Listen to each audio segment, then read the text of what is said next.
males eating females. We mentioned before that females eat males. That seems to make sense. The male is giving up any future chance to breed, but by giving the female spider a good meal there's more chance she'll carry eggs to maturity. The spider Micalia sociabilis turns this on its head, as 20% of mating encounters result in the male eating the female. They're not the only species known to display this behavior, but there's no obvious explanation for why it happens. Researchers in the Czech Republic hope to find an answer by noting which females end up being eaten. Micalia sociabilis produce 2 generations of young each year, one in spring and one in summer. When males were mixed with females from both groups, they were far more likely to munch on the older females and let their younger mates go. Using older females as food to increase their chance of mating with younger females later is a strategy that seems to work, as the younger females are more likely to produce offspring. Matropegi. Considering the bad reputation of the black widow, any spider with black in its name is suspect straight away. The black lace weaver spider is no exception. It has a pretty unpleasant way of entering the world. When its spiderlings hatch, the mother encourages them to devour her alive. When they finish, they take over her web and hunt in packs to take down prey 20 times their size. The youngsters also ward off predators by contracting their bodies in unison to make the web pulsate. Another spider that eats its mother is Stegotyphus lineatus. Its youngsters spend a while living on regurgitated liquid from their mother. Eventually, they liquefy her insides and drink them, all with her encouragement. Family life. Common names for arachnids are often woefully inaccurate. The whip spider, also known as the tailless whip scorpion, is neither a spider nor a scorpion. It's a different order of arachnid altogether, known as Amblypygi. These 8-legged creatures resemble a sort of spider-scorpion hybrid, but with whips. If that description doesn't make you think of cuddles, then allow us to introduce Florida's Phrynis marginimaculatus and Damon diadem from Tanzania. Researchers at Cornell found that these species of whip spider like to live together in family groups. Siblings and their mother gathered together when researchers separated them. The groups act aggressively to outsiders and spend their time constantly stroking and caressing each other. Scientists think that sticking together might help the amblypygids deter predators and allow the mothers to protect their young broods. Paternal care. What do spider fathers contribute to their children? Of course, there are a bunch that simply offer their body to the mother as a handy snack. That's the lazy way out. Tropical harvestman dads are more involved. They take over the role of guarding a nest of eggs once a female has laid them. Without the males playing sentinel, the eggs simply don't survive. The spiders fend off ants, make repairs to the nest, and clear away fungus, possibly for several months. This method is good for the males in a few ways. For one, it impresses lady spiders. Males can look after eggs from up to 15 mates at a time. Scientists have also found these caretaker spiders have a higher chance of survival compared to their less responsible brethren.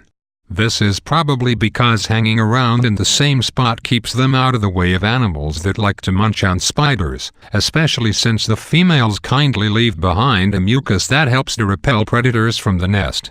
Assigning tasks based on personalities. While we're on the subject of the genus Stegotyphus, let us introduce Stegotyphus saracenorum. While they also liquefy their mother's insides and drink her, they also have the interesting trait of living in colonies that divide up jobs to those with the most suitable personality. Scientists tested the aggression and boldness of spiders by wafting them and poking them with sticks. They marked the spiders with colored patterns to track individuals. The researchers then let the spiders build themselves a colony. Next, the team had to test to see which spiders would come out to investigate struggling insects stuck on their web. The spiders react to the vibrations that travel through the web when insects writhe around. Shaking the colony by hand would produce too much variation, so the scientists opted for an electronic device designed to produce consistent vibrations. A small, pink device called Mini Vibe Bubbles. We'll let you figure out what it was originally designed for. The scientists found that the spiders that rushed out to get the prey were the ones that had shown more aggressive personalities earlier. This seems to make sense, and this sort of task specialization can benefit spider colonies in much the same way it benefits human society. Courting in just the right way.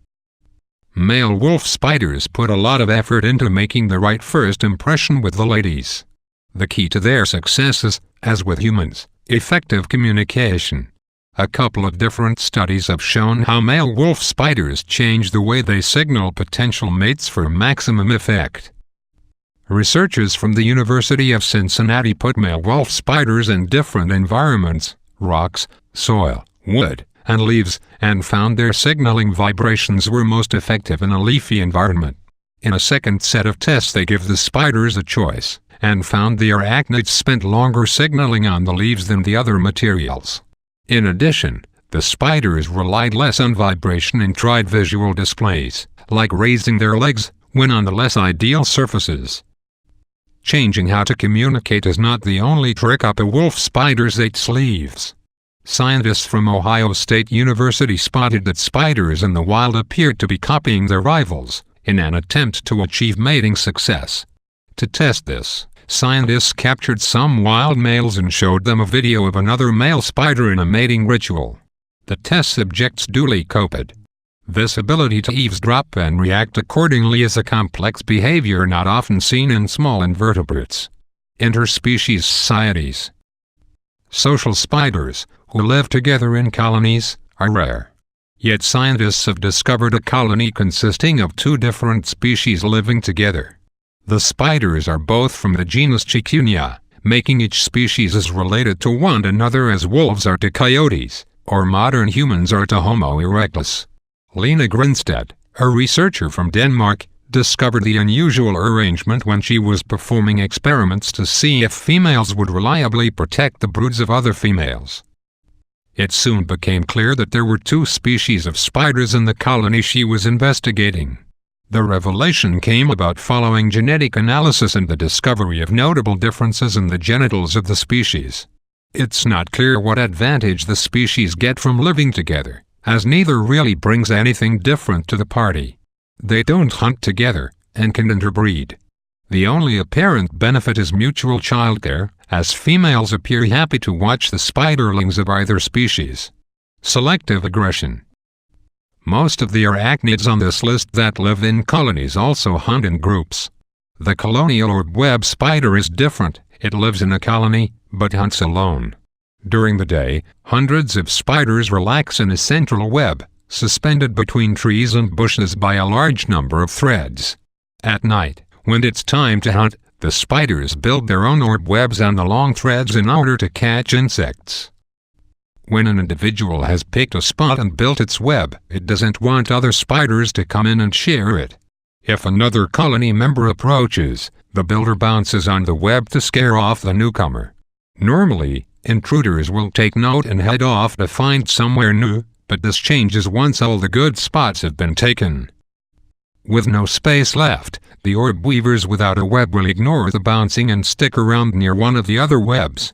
The web builder won't attack, and the interloper will normally be able to pinch a meal from the other spider's hard work. Yet they never fight, because it's not worth it. The threatening bounce is more friendly. Have you checked everywhere else yet? Gifts and trickery. When a male nursery web spider spots a female with whom he'd like to mate, he tries to make an impression with a gift. This normally comes in the form of a dead insect, which demonstrates his ability to catch food, and hence his good genes. The spiders even wrap their gifts up first, though they're missing an opportunity by not including a littler spider silk bough. On average, spiders that don't give a gift get 10% of the mating time of their more generous competitors. Sometimes a tasty fly can be hard to come by, or it might be so delicious the male spider may eat it before he gets the chance to give it to his new love. In that case, he'll just wrap up the empty insect carcass, or any other bit of similarly sized rubbish that is lying around. This works. To an extent, spiders presenting fake gifts get more time than those with nothing. However, the females figure out the deception and still give the males less time to deposit sperm than those that brought an edible present. the blood-drinking spider that loves dirty socks. Avaricularis ivora, otherwise known as the vampire spider, is rather unusual. It gets its name because it sparkles in sunlight, and ...